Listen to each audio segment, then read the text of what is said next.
This one's for everybody who's actually read the Constitution, our Bill of Rights, our Declaration of Independence. If you haven't read it, go ahead and pause this and go read those, please. If you haven't taken civics in a while, I would advise you to brush up on your civics. If you haven't read the Constitution, or you need more in-depth understanding of it and just feeling like if you read it, it's not enough, Harvard actually has a good online free course on the U.S. Constitution. Go ahead and check that out. I'm going to say this. The people in this Republican regime, for the most part, like all of them, they are unindicted criminals. They are corrupt. They are failing to do their duties. They have failed in what they're sworn to do when they're sworn in, when they take their oath. That includes the civil officers and the elected leaders. Like, our Constitution says the remedy for what we're seeing this criminal regime do is Article 2, Section 4. We absolutely have evidence of high crimes and misdemeanors. There's a ton of them. I don't care if you don't believe me. If you don't believe me, you have a problem with facts and your information sources. These are provable things. There's too long of a list. I'm not going to go there right now. The general point is this. This regime must be removed. The fact that the Republicans have not tells me that they are complicit. There are some who may be waking up to the fact that they can no longer hitch their wagons to Donald J. Trump. They should be moving to impeach. They only need so many in the House and in the Senate. At a minimum, they should be removing Donald J. Trump using the 25th Amendment. I don't know if that's going to happen. For people who understand the law, understand how government is supposed to work, I don't care if you're going to sit there and try to tell me that our Constitution no longer exists. That is not a fact. That's simply not a fact, and I don't care. We need to prepare for midterms. We need to be putting so much pressure to stop what this regime is doing. There are so many things that I have a problem with, that we are at a breaking point. Our financial situation in this country is about to be turned completely around on us.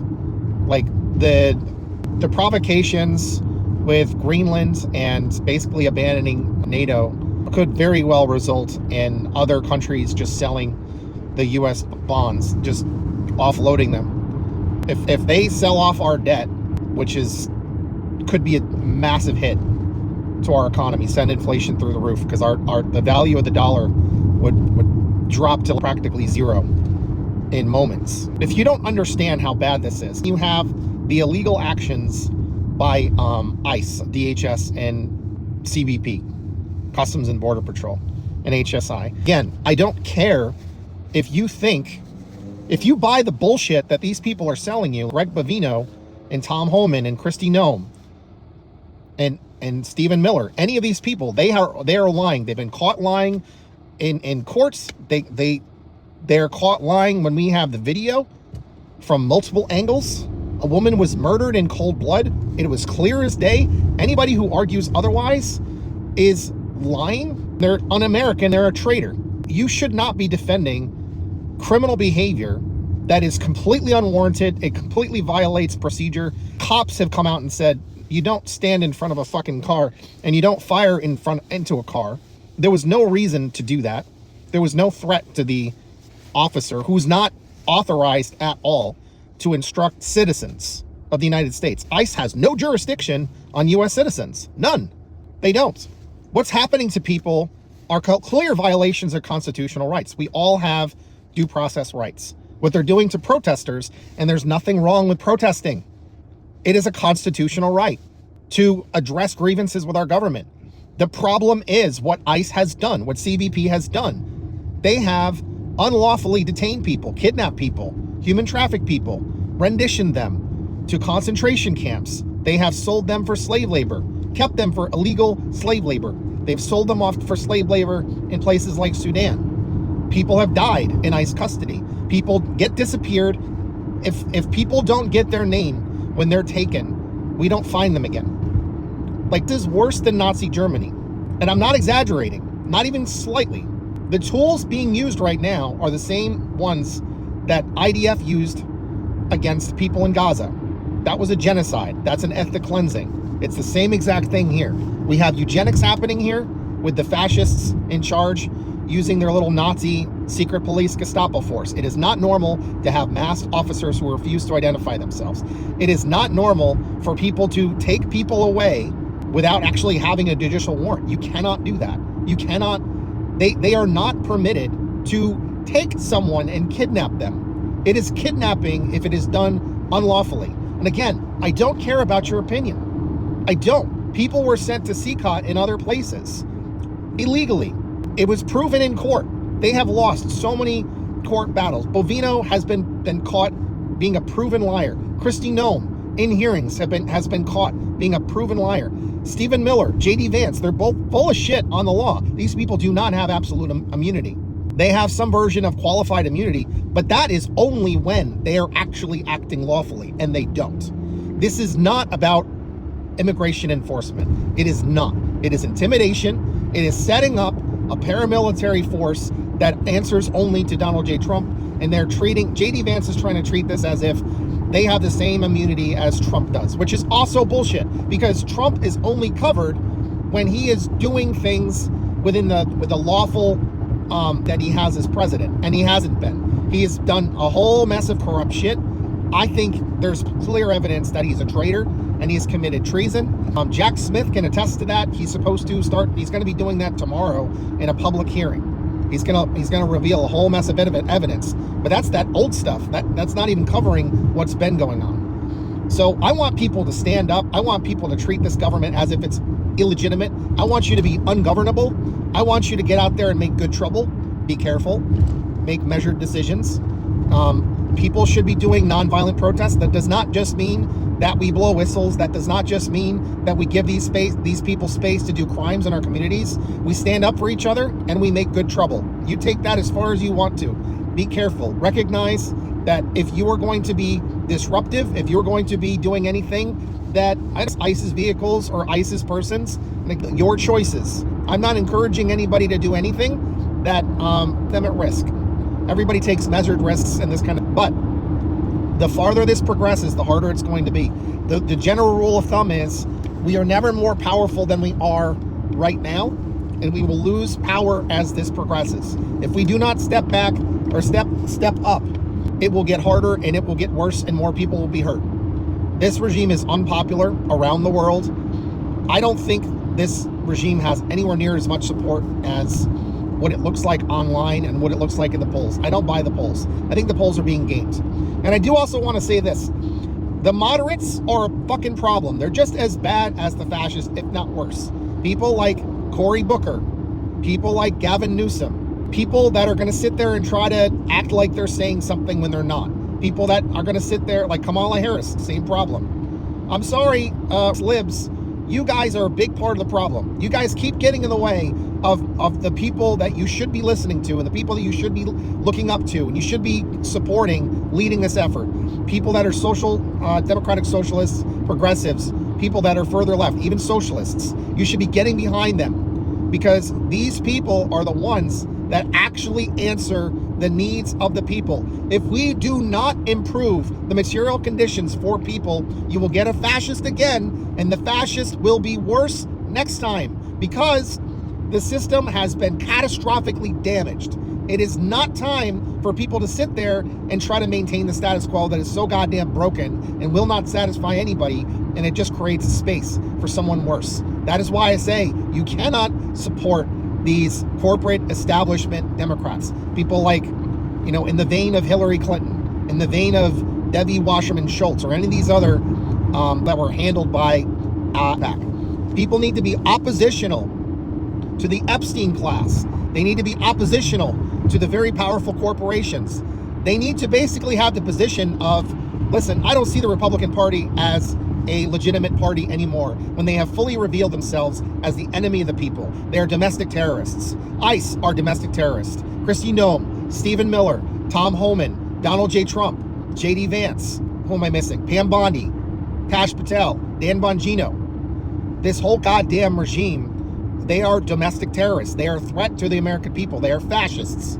But don't kid yourselves. Chuck Schumer, also a fucking problem. Hakeem Jeffries, also a fucking problem. Gavin Newsom, same that turd caved. Like he had Ben Shapiro on his show, and he just caves about the genocide in Gaza. He fought against, or he's currently fighting against the one-time wealth tax on billionaires. He's not on our side. He went and cleaned out homeless camps in California, and he threw away their shit. That is complete violation of people's rights. I don't care what the fucking court said. I don't care. I care about just laws. He threw trans people under the bus.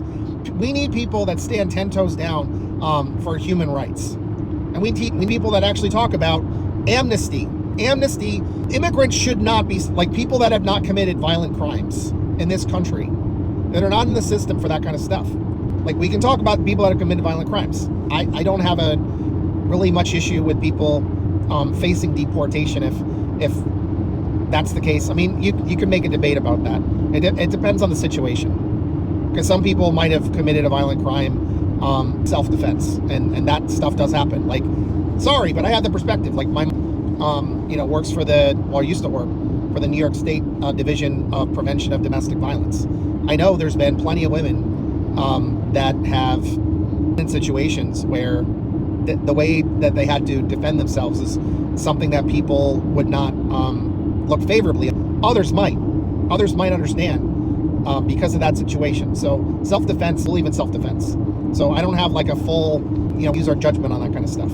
I don't like the idea of deporting people, but if the circumstances fit, then that's what happens. But it should be humane. We should have better partnerships with our, like neighbors, countries. People would be going back to. It should be done in a humane way. But the other people should be granted amnesty, because the problem is bureaucracy. The problem is racism in this country. The problem is our foreign policies have screwed up so many other nations, and that's why people are coming here. People don't just leave their home and risk it all and spend a ton of money just for funsies. They leave because their country was ruined by U.S. foreign policy, by regime change wars, stealing resources, wrecking their economy, fueling cartels, and all that stuff. It's just a fact. That's what's happened over time. So I'm not interested in the moderates. I'm not interested in the blue MAGA assholes. They can come in my comments and I'll just delete them and I'll block them. I don't care. I'm not interested in you. I'm tired of history rhyming and you guys being the problem. You guys claiming that it's the left that's the problem and we won't get out of the way, when you guys keep sliding to the right. No, fuck you. You guys are the reason why we got fascists. You guys insist that we keep voting for the lesser of two evils. You guys insist on us voting for a candidate that was complicit in genocide. You guys insisted on us voting for a candidate that, basically is the shadow of Joe Biden when he was unpopular, and he listened to Joe Biden or their team saying no daylight. Like, no, fuck you. We need people that are going to listen to the people. We need them to be adversarial to the oligarchs, adversarial to the Epstein class, and pro the people. Listen to the people and actually have a real plan to address their needs. You got to tackle basic human rights: the right to land, the right to food, the right to shelter, the right to or free utilities and education and childcare. You do those things, and the people will back you up. And also, we got to go after all these corrupt clowns. We need a system where we go hard after corruption at the top. We cannot have an untouchable class of people like we have now. That can never be allowed to happen again. We need to dive deep into the Epstein files and any other cases like that around the world, or at least in our sphere of influence, whatever that means. We need justice. We need international justice. There shouldn't be anywhere in the world that heinous criminals that hurt children, that ruin lives, that, destroy businesses, that poison the people, that give us cancer, all that stuff. These people cannot flout the law. They cannot just take all the money and run. No, fuck you. We literally can't have people that want to end humanity and life on Earth because they want to create some kind of super, which I'm not even convinced that's possible. I think it's bullshit. But you have to understand who the enemies are. It's the fascists. Moderates are a problem. The Epstein class is the problem, the Republican Party, and way too much of the Democratic Party. We need to clean house in the Democratic Party.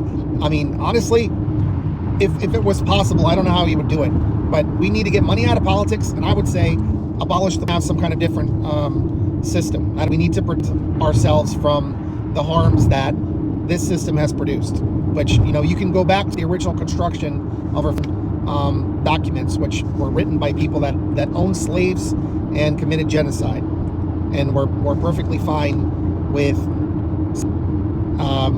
or a system that keeps a lot of people at the bottom. We need a system that's built for all of us, and it respects sovereignty of other, and it abandons the idea that makes right, because it doesn't. We need collectivism, we need collaboration, we need good partnerships, we need diplomacy, we need to do fair trade. I don't think free trade is necessarily the way to go. Fair trade works. Abolish capitalism, or at least the form. Like, markets are fine, capitalism sucks. And honestly, if you're not considered a threat to this current government, I worry about you, to be honest. I do. It sounds weird to say that, but it's true. All right, you guys take care. Hit all the buttons, do all the things. Thank you. Leave comments.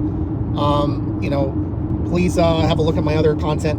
I'm getting pretty squashed in the algorithm right now. It's hard to get my voice out there. All right, I love you guys. Stay strong. Remember, ask yourself, what are you willing to risk for your people? Because you're gonna meet that challenge at some point. Better answer that question now. None of us are free unless we're all free, and none of us are alone. We all move as one. Solidarity, power to the people. Oh yeah, by the way, look up your local chapter of the BPP, Black Panther Party. There's chapters for white, there's chapters for Latino folks, there's chapters for black folks. It's about it's about using your Second Amendment to defend your communities, preferably non-violently. But if it comes down to folks, we may have a situation where we have to defend ourselves with arms. I don't want that. I'd rather be through peaceful means. And one of the old members of the Black Panther Party said today in a video, a simple act that we can do is reach out to our military folk and our police folk and just ask them how they're, let them know that people are thinking about them, hope they're doing okay. Ask questions, let them know that they're part of the community, and don't involve politics. Just check in on them.